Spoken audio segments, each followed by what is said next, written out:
Welcome guys, today we'll show you how to replace your tail light or tail light bulb in the 2004 F150.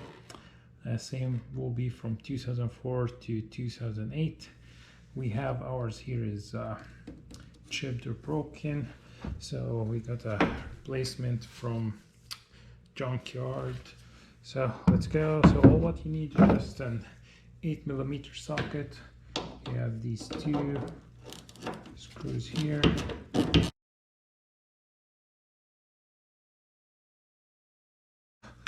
You have to be careful because there is a small plastic pin. Again, I'll show you the new one. You have these two pins goes in, and you have this little plastic ones that will break easy. So all what you need to do is just pull out. And if you need to replace your bulb, you just need like these little tab and remove your bulb and put the new one. So we don't really gonna replace them.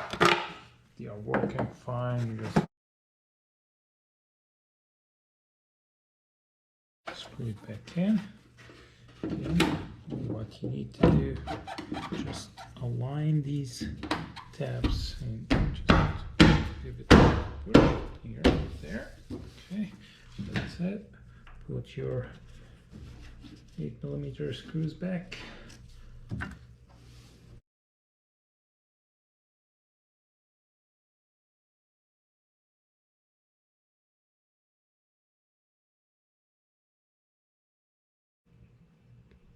Okay, here we go. Easy and simple. What we need to do is just check, make sure everything works, and that's it. Thank you guys for watching, and hope this video is helpful. And please subscribe and share.